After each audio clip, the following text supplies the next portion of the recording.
The more I look at this tent, the more I love it. It was so easy to put up by myself, less than a minute. I literally only had to flop it out, straighten the legs, kind of pull on them a little bit, and then push down a little bit on the top. And it just popped together into place. So easy. It's not staked down. It's standing up, even in the breeze. You can stake it down. They included 8 stakes, so you can stake down the corners and you can tie it off. So you have 8 points that it will tie off. The Rainfl was the easiest thing in the world to put on. It was so obvious. You just hook the 4 corners onto the loops that are there. This thing is so intuitive on how to put it up. So fast, so easy. You could have never put a tent together before and managed this no problem. I love all the ventilation. The Rainfl is specifically for this bit of ventilation up here. And at first, I thought, sorry about my neighbor's peacocks, they're what making that noise. I thought that the doors were the only ventilation, which I thought, okay, you've got the cross breeze, that's perfectly fine, and you've got the ventilation on top. And then I realized in the sides, the ventilation, because that's 2 layers, so the ventilation actually is all the way up each side.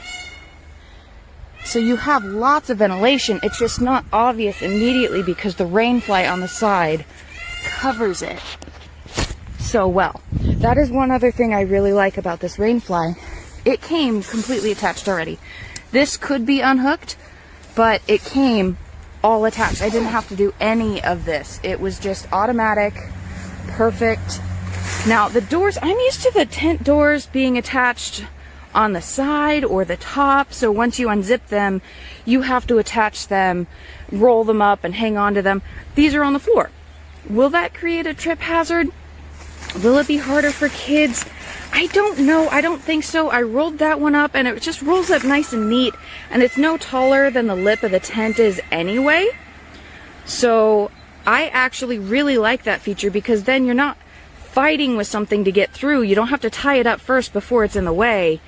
You can just unzip it, come in and out, unencumbered. You can tie it up if you want to, or you can just leave it. Maybe it's not a problem. Maybe you want to leave it inside, maybe you want to leave it outside, whatever you want to do.